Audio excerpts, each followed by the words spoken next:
बिस्मिल्लाहिर्रहमानिर्रहीम। नाज़रीन अस्सलाम वालेकुम। आप देख रहे हैं साबिर शाकिर यूट्यूब चैनल। आज है 9 फरवरी साल 2020 और दिन है जनाब आज इतवार का। संडे मना रहे होंगे आप, छुट्टियां मना रहे होंगे, लेकिन आधे से ज़्यादा दिन गुजर चुका है। अगले दिन की तैयारी करें, वर्किंग डे आने वाला है। तो जनाब सबसे पहले अहम तरीन ख़बरें ले लें। चूहे बिल्ली का खेल आपको पता है पाकिस्तान में चलता रहता है, और ये खेल जिस दिन ख़त्म हो गया उस दिन समझिए कि पाकिस्तान तरक्की की तरफ गामज़न हो जाएगा और पाकिस्तान में इस्तेहकाम आ जाएगा। लेकिन मसला ये है कि हम जब मिलते हैं तो कुछ बातें करते हैं, जब वापस जाते हैं तो वो फ़ेस टू फ़ेस की गई बातें सारी भूल जाते हैं और वापस अपने पुराने एजेंडे पे आ जाते हैं। सूरत हाल यह है कि मौलाना फजलुर रहमान साहब के बारे में आपको एक ख़बर दे दूं कि वो 1 मार्च को दोबारा इस्लामाबाद की तरफ आना चाह रहे हैं, एक रोज़ा मार्च करना चाह रहे हैं और वो चेक करेंगे कि क्या रिस्पांस मिलता है।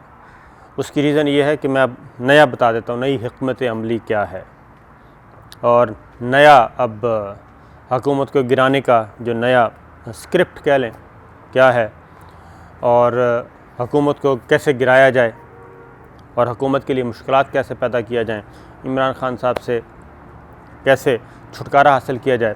ये इस तरह का ये जितने भी कहना चाहिए सियासी शोबदाबाज ये काम करते रहते हैं। और अब मौलाना फजलुर रहमान साहब आए थे जनाब पहले भी, लेकिन वो फिर वापस चले गए थे और वापस गए थे यकीन दहानी पे, और ये मंदिर आम पे आ चुकी हैं यकीन दहानियाँ थी कि जनाब 31 दिसंबर तक कुछ ना कुछ हो जाएगा। 31 दिसंबर गुज़र गया, कुछ नहीं हुआ। फिर था कि 31 जनवरी तक कुछ हो जाएगा, वो भी गुज़र गया, नहीं हुआ। और लेकिन इस दौरान अटेम्प्ट्स काफ़ी की गई कि कुछ हो जाए, और वो हम सब ने देखा कि क्या क्या हुई, आपको बताते भी रहे हैं।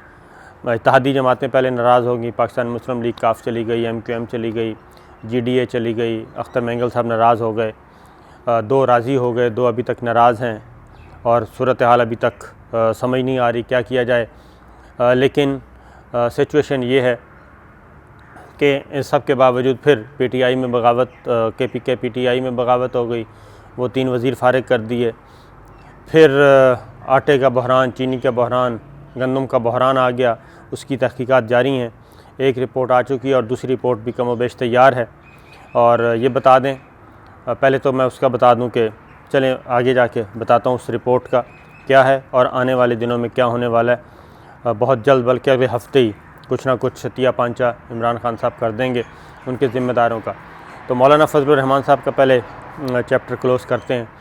उन्होंने जनाब अब 1 मार्च को इस्लामाबाद मार्च का ऐलान किया है, और इसके पीछे जो स्ट्रेटजी है, जो हिकमत अमली है, जो स्क्रिप्ट है, वो ये है कि जनाब चूँकि पाकिस्तान मुस्लिम लीग नून और पाकिस्तान पीपल्स पार्टी ने साथ नहीं दिया उस मौके पे मौलाना फजलुर रहमान साहब का, और उनको नाकाम लौटना पड़ा। कुछ छोटी जमातें उनके साथ राब्ते में थीं, लेकिन वो उनका वज़न उस कदर ज़्यादा नहीं था कि कुछ हो सकता। लिहाजा उनके साथ जो वादे किए गए थे वो भी डायरेक्ट इनडायरेक्ट जो भी वादे किए गए थे वो भी पूरे नहीं हुए, और उनके अहदाफ जो थे धरने के वो भी पूरे नहीं हुए अभी तक।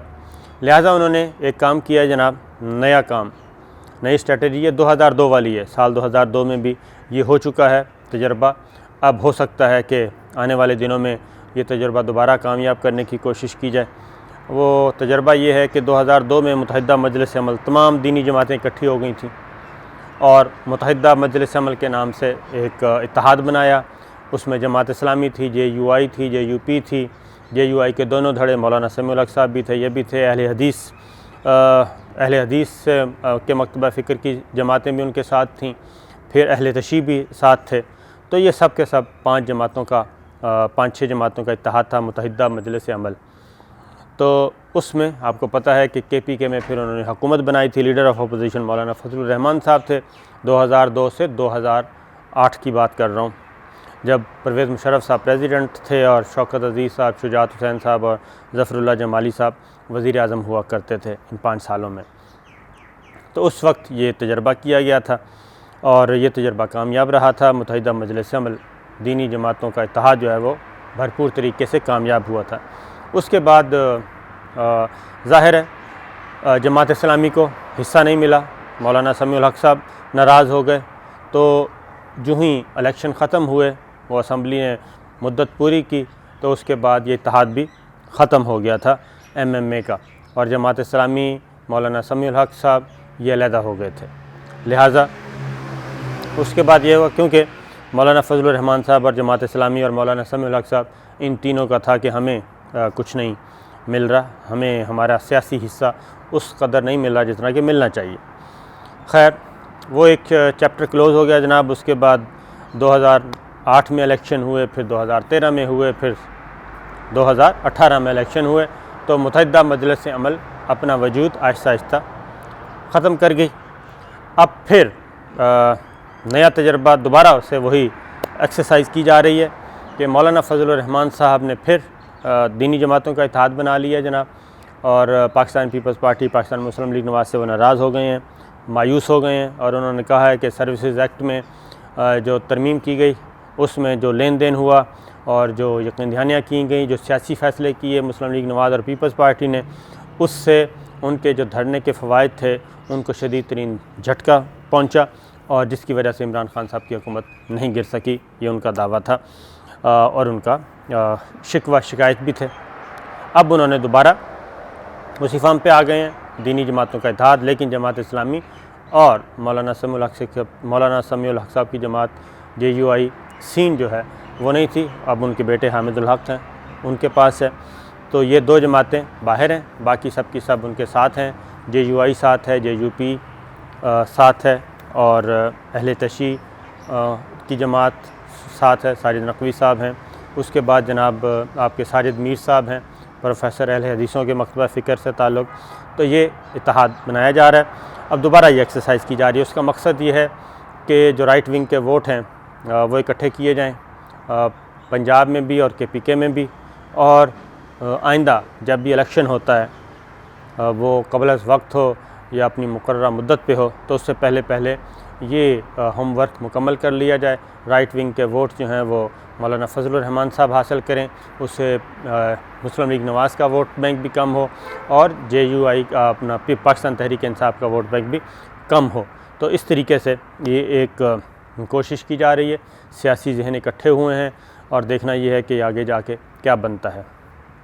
लेकिन दूसरी जानिब वज़ीर-ए-आज़म इमरान खान, उन्होंने ये सारे MQM का भी कज़िया अभी चल रहा है, लेकिन वो अपने बात पे कायम है कि कोई आउट ऑफ द वे जाके कोई ऐसा माजी की तरह का ऐसी कोई सपोर्ट नहीं की जाएगी। तरक्याती फ़ंड्स मंसूबे जो हैं वो बिल्कुल किए जाएंगे, लेकिन फ़ंड्स जो हैं वो जिस तरीके से इस्तेमाल करने हैं वो तरीका वही होगा कि जनाब वो प्रोजेक्ट्स पे लगें, ना कि किक बैक्स की सूरत में वापस आएँ। वजारतें जो हैं उनकी दो वो उनको मिल जाएंगी, लेकिन जो दो वजारतें हैं ये नहीं होगा कि जनाब जिसको चाहें वज़ीर बना दें, वो ख़ुद भी चेक करेंगे। फ़रोग़ नसीम साहब अगर MQM के कोटे से नहीं है तो फ़रोग़ नसीम साहब को फिर फ़ारिग होना पड़ेगा, फिर किसी और को वज़ीर बनाएंगे, इनको फिर कोई और वजारत दे देंगे। तो ये चीज़ें चल रही हैं। पाकिस्तान मुस्लिम लीग काफ के साथ दोबारा से शुरू हो चुका है सिलसिला। अब देखना ये है कि ये सिलसिला अब आगे बढ़ता है या फिर ये अपने अल्टीमेट लड़ाई की तरफ जाएगा। तो इस दौरान आटा चीनी का बहरान आया, शुगर और आटे का गंदम का बहरान आया।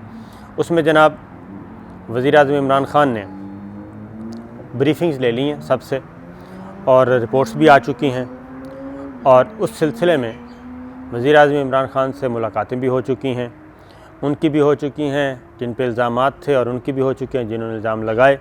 सब के सब खुफिया इदारों की रिपोर्ट्स भी आ चुकी हैं। FIA की रिपोर्ट का आना इंतज़ार है, लेकिन वो भी मेरा ख़्याल है कि मंडे तक आ जाएगी, अगली काबीना के इजलास से पहले। तो काबीना के इजलास में ये मौजूद ज़ेर बहस आएगा। एक तो महंगाई और को कम करना, कीमतों को कंट्रोल करना। इस सिलसिले में कुछ सज़ाएँ दी जा रही हैं जिन्हें वज़ीर-ए-आज़म इमरान खान कुछ ज़िम्मेदारों को सज़ाएँ देना चाहते हैं, वो खा उनकी काबीना में हैं या उनकी पार्टी में हैं, और खा वो कितने ही बाअसर क्यों नहीं, वज़ीर-ए-आज़म इमरान खान कुछ इक़दामात करना चाह रहे हैं। और ये उन्होंने अपने जो करीबी रफ़क़ा हैं उनसे सलाह मशवरा कर लिया है। उसका रद्द-ए-अमल पार्टी के अंदर हो, जो भी हो, वो उसको फ़ेस करने के लिए तैयार हैं, क्योंकि वज़ीर-ए-आज़म इमरान खान साहब की जो मुलाकातें हुई हैं पिछले दिनों, वो सियासी और गैर सियासी दोनों किस्म की, दोनों में ये सब कुछ तय किया गया है जनाब कि अब रिवर्स गियर नहीं लगेगा, आगे चला जाएगा। और अगर एक और बात बता दूं कि वज़ीर-ए-आज़म इमरान खान इलेक्शन करवाने के लिए भी तैयार हैं। मैं आपको पहले भी बता चुका हूं। उन्होंने कहा है कि नखरे जितने होने थे हो गए।